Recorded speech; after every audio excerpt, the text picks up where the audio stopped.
Hey guys, अगर आपने हमारा चैनल सब्सक्राइब नहीं किया है तो चैनल को सब्सक्राइब कर लें और बेल आइकन का बटन प्रेस कर लें ताकि वीडियो से रिलेटेड जो हमारी नोटिफिकेशन है वो आपको समय से प्राप्त होती रहे।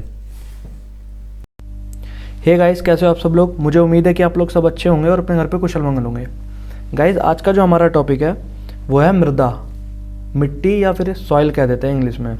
ठीक है गाइस, मैं आपको बता देता हूँ कि ये वैसे तो बेसिकली ज्योग्राफी का एक चैप्टर है, यानी कि ज्योग्राफी का एक पार्ट है, लेकिन स्टैटिक जीके में भी इसको पढ़ते हैं गाइस।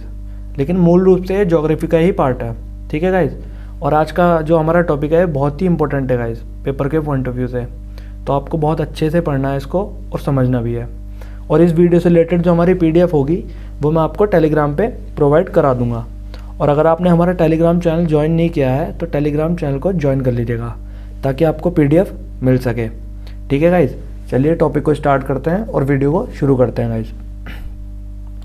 तो जो आज का हमारा टॉपिक है वो है मृदा या मिट्टी।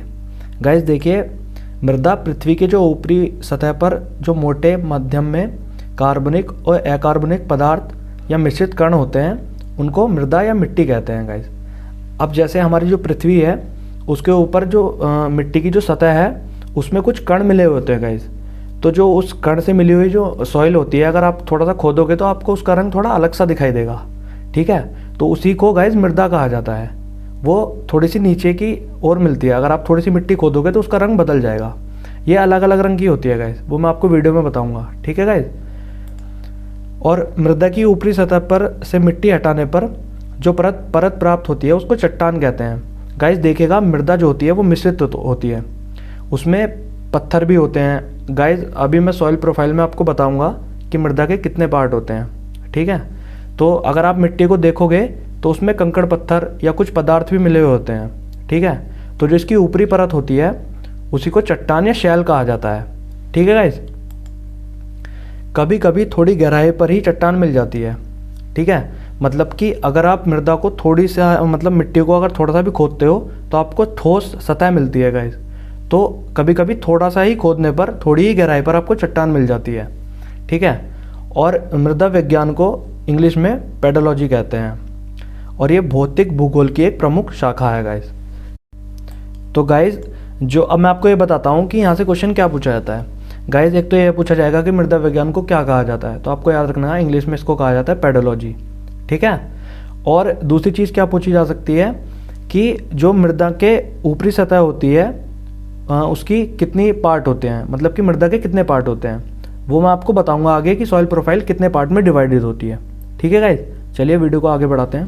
गाइज देखिएगा, आप मिट्टी को पढ़ते हैं हॉरिजॉन के उससे, यानी कि मिट्टियों को जो डिवाइड किया गया है वो हॉरिजॉन के द्वारा पार्टों में डिवाइड किया हुआ है, यानी कि horizon O, horizon A, horizon B ऐसे करके मिट्टी को डिवाइड किया गया है। तो इस हिसाब से ही टॉपिक को आगे बढ़ाते हैं और मिट्टी को डिवाइडेशन के ही रूप में पढ़ते हैं गाइस। तो जो पहला हमारा हॉरिजॉन है वो है हॉरिजॉन O। ठीक है गाइस, यह मिट्टी का सबसे ऊपरी भाग होता है गाइस। इसमें सबसे अधिक मात्रा में कार्बनिक पदार्थ तथा खाद पाए जाते हैं गाइस। यह जंगल की सबसे अधिक मिट्टी होती है। ठीक है गाइस, आप समझ रहे हैं, जैसे कि सॉइल होती है हमारी जो ऊपरी परत होती है, यह उसी का हिस्सा होता है। जो हमारी ऊपरी परत है मिट्टी की वो हॉरिजॉन O में आती है गाइस। ठीक है, चलिए अगला हॉरिजॉन करते हैं। आपको समझ आ रहा हो तो आप कॉपी में नोट डाउन करते रहिएगा गाइस। ठीक है, तो जो अगला हॉरिजॉन है वो है हॉरिजॉन A। ठीक है गाइस, इसमें जो है छोटे पेड़ पौधे और जो छोटे मोटे कीड़े मकोड़े होते हैं ना गाइस, वो इसी में आते हैं। ठीक है, या फिर मैं आपको साधारण शब्दों में बताता हूँ कि जो आप कृषि करते हो, जो छोटे मोटे पेड़ पौधे होते हैं घास फूस के, या फिर जो छोटे मोटे कृषि संबंधी जो छोटे मोटे पेड़ होते हैं वो सभी हॉरिजॉन A में आते हैं। और आपने देखा होगा कि आप थोड़ा सा भी मिट्टी को खोदते हो तो उसमें छोटे छोटे कीड़े मकोड़े रहते हैं, तो वो हॉरिजॉन A का ही पार्ट है गाइस। ठीक है, चलिए अगला हॉरिजॉन पढ़ते हैं। अगला जो हॉरिजॉन है वो है हॉरिजॉन B। गाइस इसमें मैं आपको बता देता हूँ, इसमें केवल बड़े पेड़ होते हैं। अब आपने जो बड़े पेड़ होते हैं जिनकी आयु ज़्यादा हो जाती है, जो बहुत पुराने हो जाते हैं, मोटे मोटे पेड़, उनकी जो जड़ें होती हैं वो हॉरिजॉन B तक ही सीमित होती हैं, यानी कि वो हॉरिजॉन B में आते हैं गाइस। जैसे आपके गांव में या शहर में जो बड़े बड़े पेड़ होंगे जिनकी आयु 10 वर्ष या 5 वर्ष, ये मतलब जो मोटे और बड़े हो जाते हैं आकार में, वो सभी हॉरिजॉन B में आते हैं। इसमें फसलें नहीं आती, या छोटे पेड़ पौधे नहीं आते, वो हॉरिजॉन ए में आते हैं, मैंने आपको अभी बताया। ठीक है गाइस, आप नोट करते रहिएगा गाइस साथ साथ ही। ठीक है, अगला जो हॉरिजॉन है वो है हॉरिजॉन सी। गाइस मैं आपको बताता हूँ, यह खेती के लिए बिल्कुल भी अच्छी नहीं होती। ठीक है, खेती सिर्फ हॉरिजॉन ए तक ही होती है, हॉरिजॉन सी खेती के लिए नहीं होती, क्योंकि यह हॉरिजॉन बी से भी नीचे का पार्ट होता है। ठीक है, यह जो ठोस जगह होती है, मतलब अगर पूरे मिट्टी को खोदोगे तो उसकी एक ठोस परत होगी, तो यह उस ठोस परत और जो यहाँ बड़े पेड़ की जड़ें होती हैं उसके बीच का पार्ट होता है हॉरिजॉन सी। ठीक है गाइस, अगर आपको समझ आ रहा हो तो ऐसे ही आप कॉपी में नोट डाउन करते रहिएगा, बिल्कुल सेम टू सेम। ठीक है, और अगला जो हमारा हॉरिजॉन है वो है हॉरिजॉन आर। ठीक है गाइस, अब मैं आपको बता देता हूँ कि इसमें केवल बड़े पत्थर पाए जाते हैं। बड़े पत्थर से मतलब है कि जो ठोस परत होती है पृथ्वी के नीचे, मतलब आप मिट्टी को जब ज़्यादा खोद दोगे बहुत गहराई तक तो उसमें बहुत अधिक मात्रा में पथरीली कंकरीली चीज़ें पाई जाती हैं, यानी कि ठोस चीज़ें। इसमें ना ही खेती होती है, ना ही कोई पेड़ पौधे उगते हैं। ठीक है गाइस, यहाँ केवल पत्थर ही होते हैं। ठीक है, अगर आपको समझ आ रहा हो तो आप डिट्टो इसी तरह से नोट करते रहिएगा गाइस, क्योंकि इससे आपकी जो मेमोरी होगी उसमें चीज़ें बैठती चली जाएंगी साथ साथ ही। ठीक है, और याद करने में आपको बहुत आसानी होगी। देखिए गाइस, भूगोल के अनुसार जो है वो मिट्टी को 2 भागों में बांटा गया है। ठीक है गाइस, इसके अनुसार मिट्टी को 2 भागों में बांटते हैं, यानी कि 2 भागों में भूगोल के अनुसार बांटा गया है। एक होती है स्थानबद्ध मिट्टी, यानी कि जो मिट्टी अपने स्थान पर रुकी रहती है उसको कहते हैं स्थानबद्ध मिट्टी। एक होती है स्थानांतरित मिट्टी। यह गाइस वैसी मिट्टी होती है जो अपना स्थान वायु या जल के माध्यम से अपने स्थान से दूसरे स्थान पर अपनी जगह बदल देती है। जैसे कि जलोढ़ होती है, मैं वीडियो में आपको बताऊंगा कि जलोढ़ कौन सी मिट्टी होती है। जलोढ़ में 2 प्रकार की मिट्टी होती है, खादर और बांगर। ठीक है गाइस, जो खादर मिट्टी होती है वो अपना स्थान बदलती है, यानी कि पानी, यानी जैसे आपने देखा होगा बाढ़ वाले क्षेत्र में जो मिट्टी होती है वो नई मिट्टी बह के आती है पानी के साथ, तो उसको स्थानांतरित मिट्टी कहते हैं गाइस। ठीक है, तो इसे 2 भागों में बांटा गया है, एक होती है स्थानबद्ध, एक स्थानांतरित। स्थानबद्ध वो होती है जो कि अपनी जगह नहीं बदलती, और स्थानांतरित वो होती है जो अपनी जगह वायु या जल के माध्यम से अपनी जगह को दूसरी जगह पे स्थानबद्ध कर देती है। ठीक है, चीज़ों को नोट करते रहिएगा गाइस इसी तरह से जैसे मैं आपको बता रहा हूँ। ठीक है, चलिए आगे चलते हैं। तो गाइस अब हम पढ़ते हैं भारत की मिट्टी के प्रकार। गाइस देखिएगा, भारत की जो मिट्टी के प्रकार हैं वो टोटली 8 प्रकार में बटी हुई है। मैं आपको एक एक करके बताऊंगा कि कौन सा किसका क्या नाम है। ठीक है गाइस, और फिर उसके बारे में डिटेलली पढ़ेंगे कि कौन सी मिट्टी में क्या खास बात होती है। तो जो हमारी पहली मिट्टी है यह है जलोढ़ मिट्टी। गाइस 51% भारत में यही पाई जाती है, मैं आपको बता दूं, और ये भारत की बहुत ही मुख्य मिट्टी में से एक है, सबसे मुख्य मिट्टी यही है। ठीक है, इसके बारे में डिटेलली मैं बताऊंगा अभी वीडियो में। पहले मिट्टी के प्रकार आप देख लीजिएगा कि मिट्टी कितने प्रकार की होती है भारत में। ठीक है, अगली मिट्टी है काली मिट्टी, और इसे रेंगुर मृदा भी कहा जाता है गाइस। ठीक है, अगली जो मिट्टी है हमारी वो है लाल मिट्टी। ठीक है, इसमें आयरन ऑक्साइड की मात्रा गाइस ज़्यादा होती है, इसलिए इसका रंग लाल हो जाता है। मैं डिटेलली आपको बताऊंगा वीडियो में, आगे भी सभी के बारे में बताऊंगा जितनी भी मिट्टी भारत में पाई जाती है गाइस। ठीक है, अगली जो मिट्टी है वो है लेटराइट मिट्टी। ठीक है गाइस, ये सभी मिट्टी गाइस इंपॉर्टेंट है, आप साथ साथ ही नोट करते रहिएगा कॉपी में। ठीक है, अगली जो मिट्टी है वो है मरुस्थली मिट्टी। यह बेसिकली रेगिस्तान के क्षेत्र में पाई जाती है। ठीक है, जैसे भारत में थार का मरुस्थल हो गया, उस क्षेत्र में मैं आपको बताऊंगा, सभी डिटेलली बताऊंगा हर एक मिट्टी के बारे में। छठी जो हमारी मिट्टी है, अगली मिट्टी, वो है पर्वतीय मिट्टी।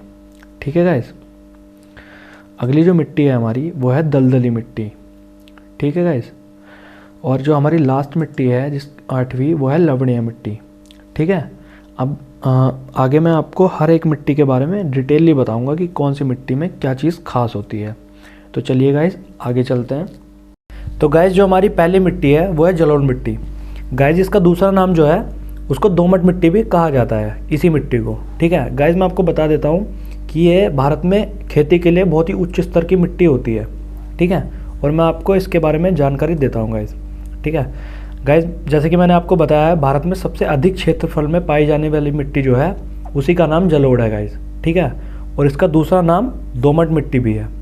ठीक है गाइस, जलोढ़ मिट्टी भारत के कुल क्षेत्रफल में लगभग 43.4% भाग में पाई जाती है। इस मिट्टी का जो निर्माण हुआ है गाइस वो नदियों के निक्षेपण से हुआ है। निक्षेपण से आशय है कि गाइस जो नदियाँ अपने साथ साथ मिट्टी को लाती है ना और लाकर उसको निक्षेप कर देती हैं तटों पे, तो गाइस उसी को ही निक्षेपण कहते हैं। और उससे बने हुए मैदान को ही, जैसे उत्तर भारत का मैदान हो गया, उसी का ये रूप दिया जाता है गाइस। और जलोढ़ मिट्टी में गाइस नाइट्रोजन और फॉस्फोरस की मात्रा बहुत ही कम मात्रा में पाई जाती है। ठीक है गाइस, मेरे साथ साथ ही आप नोट डाउन करते रहिएगा चीज़ों को। गाइस जिस स्थान पर जलोढ़ मिट्टी अधिक पाई जाती है वहाँ पर फसल के उत्पादन के लिए यूरिया खाद डालना बहुत ही आवश्यक होता है गाइस।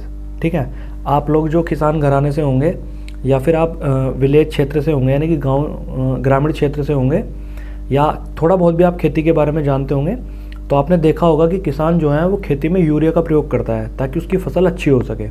ठीक है गाइस, और मैं आपको बताता हूँ कि जो जलोढ़ मिट्टी होती है उसमें पोटास और चूना की अधिक मात्रा नहीं पाई जाती, यानी कि पोटास और चूना बहुत ही कम मात्रा में इसमें पाया जाता है गाइस। ठीक है गाइस, और गाइस इसके साथ ही जलोढ़ मिट्टी के निक्षेपण से ही उत्तर भारत का मैदान, जैसे कि मैंने आपको बताया है कि उत्तर भारत का मैदान भारत का सबसे बड़ा मैदान है गाइस। ठीक है, और ये गंगा का क्षेत्र कहा जाता है, जैसे कि खादर हो गया, ये गाइस ये कृषि के लिए बहुत ही उच्च स्तर का क्षेत्र माना जाता है गाइस। ठीक है, जैसे यूपी, बिहार, मध्य प्रदेश वाला जो क्षेत्र है गाइस, जो हमारा मैदानी क्षेत्र है, वो जलोढ़ मिट्टी के ही निक्षेपण से बना हुआ है गाइस। ठीक है गाइस, चलिए गाइस आगे चलते हैं और अगली मिट्टी के बारे में चर्चा करते हैं। तो गाइस जो हमारी अगली मिट्टी है वो है काली मिट्टी, यानी कि ब्लैक सॉइल। गाइस मैं आपको बता देता हूँ कि भारत में जलोढ़ मिट्टी के बाद सबसे अधिक मात्रा में इस्तेमाल काली मिट्टी का किया जाता है गाइस। और आप इसको क्षेत्रफल की दृष्टि से देखोगे तो भारत में काली मिट्टी का दूसरा स्थान है गाइस। ठीक है, और जैसे कि मैंने आपको बताया है कि काली मिट्टी का सबसे अधिक उपयोग भारत में महाराष्ट्र और दूसरे स्थान पर गुजरात में खेती के लिए किया जाता है गाइस। ठीक है, और मैं आपको बता देता हूँ एक चीज़ इस मिट्टी के बारे में कि इस मिट्टी में गाइस कपास की सबसे अधिक खेती होती है, मतलब कि जो कपास की खेती होती है उसमें काली मिट्टी में ही वो की जाती है गाइस। ठीक है, जो इस मिट्टी का गाइस निर्माण हुआ है वो ज्वालामुखी के कारण हुआ है। ठीक है गाइस, यानी कि ज्वालामुखी में जो बेसाल्ट चट्टान होती है उसके निर्माण होने से इसी मिट्टी का निर्माण हुआ है गाइस। ये आपको चीज़ें याद रखनी है। जो हमारा भारत में दक्कन का पठार है गाइस, वो ज्वालामुखी के निर्माण से हुआ है। और उस दक्कन के पठार में अगर आप देखोगे तो काली मिट्टी की अधिक मात्रा पाई जाती है गाइस। ठीक है, वहीं दक्षिण भारत में काली मिट्टी को रेंगूर मिट्टी के नाम से भी गाइस जाना जाता है, यानी कि इस मिट्टी को एक नाम से और जाना जाता है गाइस, और वो नाम है रेंगूर। ये आपको याद रखना है गाइस, एग्जाम के पॉइंट ऑफ व्यू से आपसे काली मिट्टी भी पूछ सकता है और रेंगूर मिट्टी भी पूछ सकता है। ठीक है गाइस, गाइस भारत में काली मिट्टी का केवला नाम से भी जाना जाता है, यानी कि आप साउथ में अगर देखोगे तो इस मिट्टी को केवाल नाम से भी जाना जाता है गाइस। तो आपको याद रखना है कि इस मिट्टी को साउथ में केवाल और रेंगूर नाम भी है इस मिट्टी का, आपको ये चीज़ याद रखनी है। अब यहाँ से क्वेश्चन क्या पूछ सकता है गाइस, क्वेश्चन आपसे ये पूछा जा सकता है कि कपास की सबसे अधिक मतलब अच्छी खेती या अधिक खेती कौन सी मिट्टी में की जाती है, तो आपको याद रखना है कि वो काली मिट्टी में की जाती है गाइस। ठीक है गाइस, और काली मिट्टी या रेंगूर मिट्टी जैसे कि मैंने आपको बताया ये भी पूछ सकता है, तो आपको ये चीज़ें याद रखनी है। ठीक है गाइस, अगर आपको समझ में आ रहा हो तो गाइस आप नोट करते रहिएगा मेरे साथ साथ ही। ठीक है ना, तो गाइस जो हमारी अगली मिट्टी है वो है लाल मिट्टी गाइस। ठीक है, यानी कि रेड सॉइल। गाइस क्षेत्रफल के दृष्टिकोण से अगर देखा जाए तो भारत में लाल मिट्टी का अपना तीसरा स्थान है, यानी कि तीसरे स्थान पर सबसे अधिक पाई जाने वाली जो मिट्टी है वो लाल मिट्टी है गाइस। भारत में 5.18 लाख वर्ग किलोमीटर में इस मिट्टी का विस्तार है गाइस। ठीक है, वही इस मिट्टी का जो निर्माण हुआ है गाइस वो ग्रेनाइट चट्टान के टूटने के कारण हुआ है। ठीक है गाइस, और लाल मिट्टी जो है गाइस मैं आपको बता देता हूँ तमिलनाडु राज्य में सबसे अधिक विस्तृत है। ठीक है, और लाल मिट्टी के नीचे अधिकांश खनिज गाइस पाए जाते हैं, यानी कि खनिज के लिए सबसे अच्छी मिट्टी मानी जाती है गाइस। ठीक है गाइस, और प्रचुरता में अगर लाल मिट्टी में गाइस देखा जाए तो नाइट्रोजन और फास्फोरस की मात्रा अधिक नहीं पाई जाती, यानी कि नाइट्रोजन और फास्फोरस की जो मात्रा है वो बहुत ही कम मात्रा में देखी जाती है गाइस लाल मिट्टी में। गाइस मैं आपको बता देता हूँ कि लाल मिट्टी का जो लाल रंग है वो आयरन ऑक्साइड की कारण इस मिट्टी का जो रंग है वो लाल है, और इसीलिए इसको लाल मिट्टी कहा जाता है गाइस। ठीक है, आपने देखा होगा महाराष्ट्र क्षेत्र में अधिक मात्रा में लाल मिट्टी या साउथ में अन्य राज्यों में भी लाल मिट्टी देखी जाती है। ठीक है, तो गाइस जो हमारी अगली मिट्टी है वो है लेटराइट मिट्टी। ठीक है गाइस, तो मैं आपको बता देता हूँ, भारत में क्षेत्रफल के दृष्टिकोण से अगर देखा जाए तो लेटराइट मिट्टी का चौथा स्थान है, यानी कि चौथी सबसे अधिक मात्रा में पाई जाने वाली जो मिट्टी है भारत में वो है लेटराइट मिट्टी गाइस। ठीक है, लेटराइट जो मिट्टी है गाइस, इसमें लौह ऑक्साइड और एल्यूमिनियम ऑक्साइड की अधिक मात्रा पाई जाती है। ठीक है, यानी कि अधिक मात्रा में दोनों ही लौह ऑक्साइड और एल्यूमिनियम ऑक्साइड पाए जाते हैं गाइस। ठीक है, इसलिए यह भारत में लेटराइट मिट्टी असम, कर्नाटक एवं तमिलनाडु राज्य में अधिक पाई जाती है। यानी कि गाइस जो भारत के राज्य हैं, पूर्व में असम और साउथ में कर्नाटक और तमिलनाडु राज्य में ये मिट्टी बहुत ही अधिक मात्रा में पाई जाती है, क्योंकि गाइस इस मिट्टी में बागान की खेती बहुत ही अच्छी होती है गाइस। ठीक है, और जैसा कि आपने सुना होगा कि कर्नाटक में, असम में, इनमें चाय की खेती जो है गाइस वो बहुत ही अधिक होती है, तो इसलिए यह इन क्षेत्रों में गाइस ये मिट्टी पाई जाती है। ठीक है गाइस, ये गाइस मैं आपको बता देता हूँ, यह मिट्टी पहाड़ी एवं पठार क्षेत्र में अधिक पाई जाती है। जैसे कि हमारे भारत में दक्कन का पठार है, तो गाइस ये मिट्टी वहाँ पे अधिक मात्रा में पाई जाती है गाइस। ठीक है, इस मिट्टी में जो काजू की फसल और मैंने जैसे कि मैंने आपको बताया कि काजू की यानी कि और बागान की फसल बहुत ही अच्छी होती है गाइस। ठीक है, क्योंकि इसमें लोहा ऑक्साइड और एल्यूमिनियम ऑक्साइड की मात्रा अधिक पाई जाती है, इसलिए इन फसलों के लिए बहुत ही उच्च स्तर की मिट्टी मानी जाती है गाइस।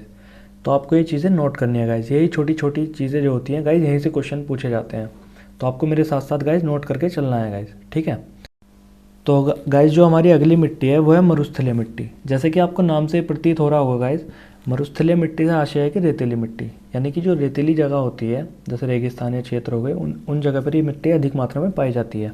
ठीक है गाइस, मैं आपको बता देता हूँ कि शुष्क और मरुस्थलीय मिट्टी ऐसी मिट्टी होती है जिसमें घुलनशील लवण और फास्फोरस की मात्रा अधिक पाई जाती है। यानी कि गाइस जैसे लवणीय पानी होता है समुद्र का, उसी तरह से लवणीय मिट्टी भी होती है। तो गाइस जो मरुस्थलीय हमारी मिट्टी होती है उसमें घुलनशील लवण और फास्फोरस की मात्रा बहुत ही अधिक मात्रा में पाई जाती है गाइस। आपको ये चीज़ें मेरे साथ साथ ही गाइस नोट करनी है। ठीक है, तो मैं आपको आगे बताता हूँ गाइस, इस मिट्टी में नाइट्रोजन और कार्बोनिक तत्व की मात्रा अधिक नहीं होती है। यानी कि ये नाइट्रोजन और कार्बोनिक जो दो तत्व हैं, इसमें इसकी मात्रा बहुत ही कम मात्रा में या कि ना के समान इस मिट्टी में पाई जाती हैं गाइस। इसीलिए गाइस ये मिट्टी तिलहन उत्पादन के लिए अधिक उपयोगी होती हैं। तिलहन की खेती के लिए बहुत ही अच्छी मिट्टी ये मानी जाती है गाइस। ठीक है गाइस, मरुस्थलीय मिट्टी में भी अच्छी फसल का उत्पादन गाइस किया जा सकता है, लेकिन इसके लिए आपको एक चीज़ का ध्यान रखना होगा। जैसे कि किसी क्षेत्र में अगर ये मिट्टी पाई जाती है, जो उस स्थान पर सिंचाई के जो साधन हैं गाइस बहुत ही अच्छी मात्रा में वहाँ पर होने चाहिए। यानी कि जिस स्थान पर ये मिट्टी पाई जाती है, इस मिट्टी में अगर आपको फसल बहुत ही अच्छी करनी है तो वहाँ पर सिंचाई के साधन उच्च स्तर के होने चाहिए गाइस, तभी आप इस मिट्टी का उपयोग अच्छी फसल के लिए कर सकते हैं गाइस। और गाइस जो इस मिट्टी में फसलें होती हैं, जैसे कि मैंने आपको बताया था अभी वीडियो में, तो इसमें गाइस ज्वार बाजरा की बहुत ही अच्छी फसल मानी जाती है गाइस। यानी कि अगर आप इस मिट्टी में आप ज्वार और बाजरा का पैदावार करोगे तो वो बहुत ही अच्छी मात्रा में हो सकता है गाइस। अब गाइस मैं आपको बताता हूँ कि यहाँ से क्वेश्चन क्या पूछ सकता है आपसे ये क्वेश्चन पूछा जा सकता है कि मरुस्थलीय मिट्टी में कौन सी अच्छी फसल होती है, यानी किस फसल के लिए मिट्टी मानी जाती है। तो आपको याद रखना है कि ज्वार और बाजरा, या फिर घुमा के दूसरी तरह से भी क्वेश्चन पूछा जा सकता है कि ज्वार और बाजरा के लिए कौन सी मिट्टी अधिक उपयोगी होती है इन दोनों की फसल के लिए। तो आपको याद रखना है कि मरुस्थलीय मिट्टी गाइस। ठीक है गाइस, चलिए वीडियो को ज़्यादा ना आगे बढ़ाते हुए यहीं पे ख़त्म करते हैं। अगर आपको ये वीडियो हमारी अच्छी लगी हो तो लाइक, सब्सक्राइब चैनल को, और कमेंट सेक्शन में कमेंट जरूर कर दीजिएगा गाइस। ठीक है, चलिए गाइस वीडियो को यहीं पे ख़त्म करते हैं। Thank you for watching.